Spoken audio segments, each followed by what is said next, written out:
Hello friends, welcome to Perfume History. And today we're going to be looking at one of my own favorites and one of the most versatile, cost-effective picks. And it's going to serve as a headliner for this new series.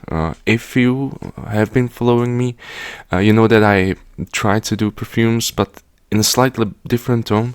But in Perfume History, we take a look at a perfume, explore it together, without giving up its name right away, and rather uncover the mystery and the characteristics of the perfume on our own terms. First, we look at opening notes, then some interesting facts tied to the perfume, or a maison, to let the perfume breathe for a minute. After that, we will uncover the perfume with an association with a popular character from fiction, movies, books, whatever. So you can get acquainted with the scent as we show the main character or the perfume itself of today. Last but not least, we will get back to the perfume after a few hours. I'm planning 5 hours roughly to gauge the performance and or longevity. So sit back and relax as we take a look at this gem from Afnan Perfumes, and yeah, let's get to it. So first of all, we'll start by applying this off screen, of course, so you don't know the perfume right away. But if you have the bottle at home, the thumbnail should serve as good enough lead to tell you which perfume this is. I'm using a folded test paper just to let it sit without touching the table. Now, this perfume is mostly characterized by a very linear musky scent. Musk is a substance formerly gathered from scent glands of musk deers, but near the tail of a male musk deer specifically, but due to rarity and price and of course ecologic concerns, over time we stopped using the natural musk, and today what you will see as musk are synthetic molecules. And interestingly enough, the first molecule was synthesized in 1888. So if we say musk and we hear the animalistic subtone of it, most people would think, rough, sour scent, but it's more characterized by a universal, clean scent that still retains a hint of the animalistic character, earthy nature maybe sometimes, and it also largely depends on the type of musk, because there are many molecules, and the other accords in the perfume. So if I look at this one, for instance, if I just the opening notes here are very pure. There's a hint of white flowers, which I'm not a classic man. I love white flowers, especially jasmine. Jasmine is my favorite. This I cannot tell you which white flowers there are, because it's just a hint, right? It's just a subtone of it, but this is centered around the musk, and it's basically a very clean opening. Also, this perfume really isn't developing over time. It's more linear. It's still the same scent, mostly at the beginning and towards the end. So we won't see very many surprises. But even in the opening, it's very clean, pure scent with a slight hint of I wouldn't say sourness, but something else. We'll get to it. The animalistic feature. So, as we said, very universal scent, and it evokes this clean and even here powdery smell. But this perfume really isn't very much powdery. If we look at musks, it can be. It is powdery still. It has the character, but maybe not that strong as you can have somewhere else in maybe different brands that use musk or that have even really like musk centered perfumes. So So in here, it's maybe a bit of sweet, maybe sour, you know. So there is a bit of this hint, more the animalistic, more than the powdery scent, but it for sure is very clean smell, very clean scent, and it has a bit of that flowery subtone from the white flower notes. Now, musk is also very widely used as a subtle enhancement of many perfumes. So if you add it, you won't really destroy the scent profile, but you will develop a longevity, maybe a stronger profile, stronger performance, and it's used in that sense much more than just as a pure main character of a perfume, which we have today.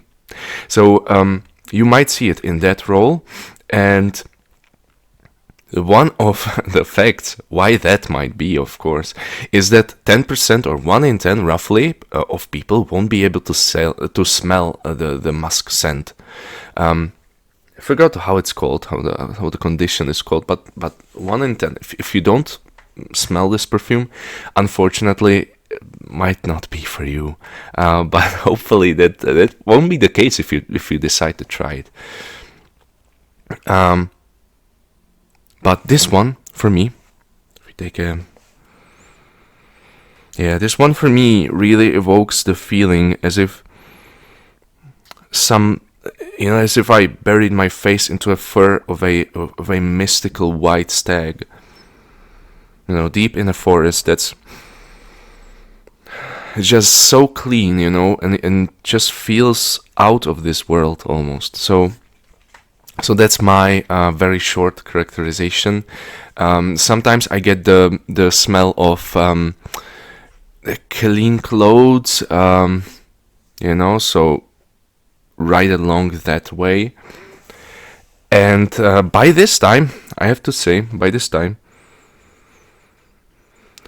the flowery scent, for me at least, is almost gone, but it's still there. It still pushes the scent towards as I said, the elevated, clean, pure smell. That's the opening. That's the opening notes. And as we get to the hard notes, even though this really doesn't change that much, I will uncover the protagonist, but first of all, we'll look at who would be the ideal character to wear this perfume. And I try to think about it. But first of all, this perfume is, I would say, marketed and is aimed slightly bit more on women. It could be said that the character is a bit feminine, but as you can see, I wear it and I love it. So don't be afraid if you're a man. Of course, I urge you to just ignore if the perfume itself has pour homme, pour femme. It doesn't really matter. Wear what you want. If you like the smell of strawberries and roses and stuff, then just wear it.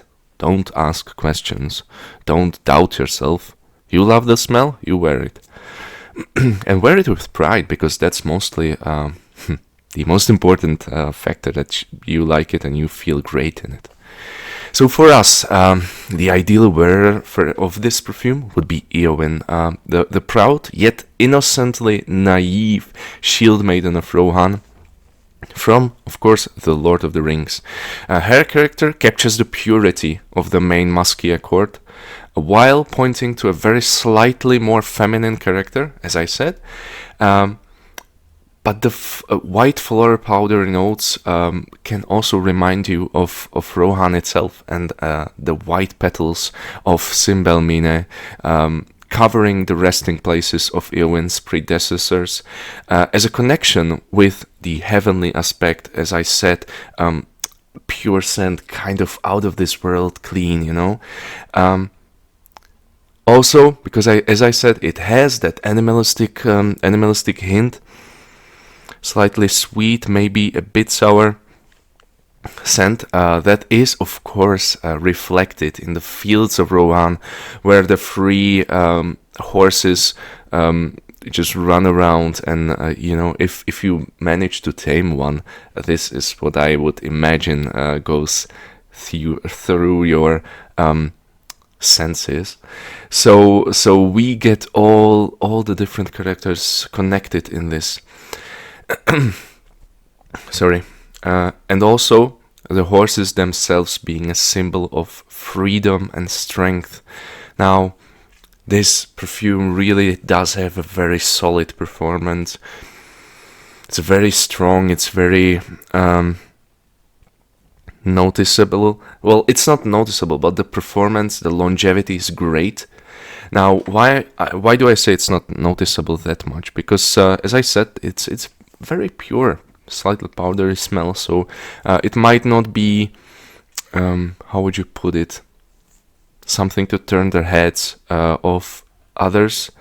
It might be a bit more subtle, but still very, very characteristic scent. If you want to have it as your own personal favorite, it's universal. You can wear it anywhere. It's perfectly safe for work. It's perfectly nice for summer and winter because of the performance. And it can also, and I think that's the weakest link between those three, but it can also be a great perfume for evening events. But yeah, that for me, I usually choose something else, but I just think that because this is for men and women, very much doesn't lean in one or the other direction. It's very pure, so it doesn't really hurt anyone who can smell it. But you have to be careful with the application. On a couple of spritzes, don't overdo it, because then it can be a bit sour, too animalistic if you go overboard with it. So that's it. That's the character. We'll let it sit, and we'll let it sit on the paper, and we'll let it sit on me. So before I go and have a 5-hour intermission, we'll reveal the main character, and that's, maybe you have been able to decipher it. It's Pure Musk from Afnan Perfumes. As you can see, very simple, yet for me very appealing, nice bottle. Bit of a cheaper bottle cap, but really nothing that I've seen very much worse. So that's pretty solid bottle. Nothing too exquisite, but it fits the perfume. So Afnan Pure Musk. Now I'll go ahead, apply it, and we'll see each other in around 5 hours, as I said. So let's see. As I said, be careful. I usually apply behind my ears. I apply on my neck. Sometimes I let it sit on my hair as well, and then a bit more on the neck. Now this is fine.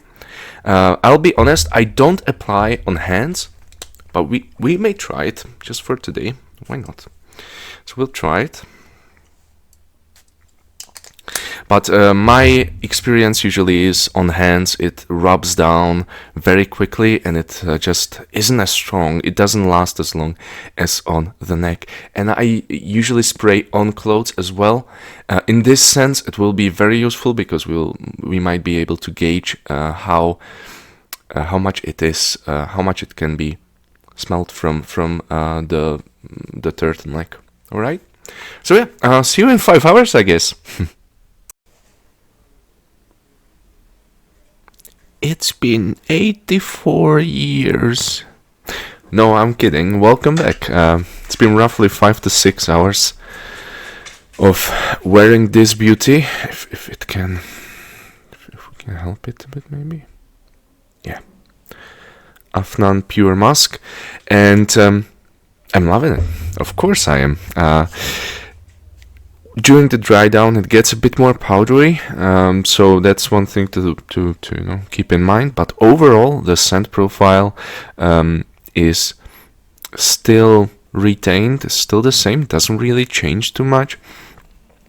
And even after 5 hours, I can still, even from my hands, which is usually the weakest weakest point, and I, especially when I only spritz once, I still smell it nicely from the paper tester. Again, just didn't really move too much, so this is crazy. In terms of longevity, this is a beast. I cannot really say in terms of sillage, that I would have to test, over the day, and I was at home today, so there's not really that much to say about it. But yeah, longevity, really just keep it simple, don't overspray, and you're gonna be great. Now, to the overall verdict. Pretty much for me at least, this is the most universal fragrance I've so far used. Definitely, for me, from my shelf, definitely. This can easily be worn by men and women, we talked about it, even though it is slightly towards the feminine side, but it's no concern. Due mainly to the opening, to the slightly flowery opening, but it is mostly aimed at musk lovers. So the musk here gives very clean, slightly powdery feeling that isn't oppressive, isn't aggressive, and as I said, it's better to keep on the lighter side of application still. Is well suited for spring and for winter, so any season you can use this well, even though for spring it seems to me it's slightly better suited, and so it's really a versatile smell for musk lovers. But even if you aren't one, and this is important, this perfume goes from, I have seen it here for $16 going up to 26, 27, so you can get it really cheap. I wouldn't buy it here for 25 plus, so yeah, it's really my cheapest perfume I have. And cheapest sounds bad, least expensive perfume I had. So as I said, really, this is perfect opening gate, opening step. If you don't know how does musk smell, what are musk perfumes, this is perfect entrance for you to this awesome world. You can test if you like the overall smell. There isn't much that would distract you, if you put, say, vanilla and you like the vanilla, but you ignore the musk this way. So try it. You can try it for really cheap, and if you don't like it, there usually is someone in your surroundings, say relatives, friends, someone that can appreciate this because of how universal it is. Okay, so if you have like an oud fragrance that you don't want to wear, that might be a bit problematic, but this, you can just say, I don't know, have it as a gift to someone if you know he has fragrances from, say, Narciso Rodriguez, who tends to use musk quite often. That might be a tip for you. But you can just ask people. Usually, you can find someone who will like this perfume. So that's a great opening entrance step for you if you don't know what musk fragrances are about. And it is also very subtle, but I felt it throughout the day. It doesn't really fade that much, so that's another great characteristic. Last but not least, what's great is that you can use this for any event, for any occasion. So if you want to try it for office, I've even received some compliments from my coworkers that it smells great. So you can wear it to office, you can easily wear it to evening events, though it's not a head turner per se. It's subtle smell, but you can definitely wear it there as well. So yeah, give this a go, and let me know in the comments, first of all, if you liked the video, what you didn't like about it, and second of all, if you tried this perfume, this fragrance, just let me know, because so far haven't seen anyone familiar with this one, apart from a few content creators. So let me know if you tried it, if you love it. Share with the people, and yeah, see you next time. This has been Perfumistry part 1. So stay tuned. We'll see what we will do for part 2, but you'll know very soon enough. So subscribe, comment, like, whatever you wish, and see you next time. Bye.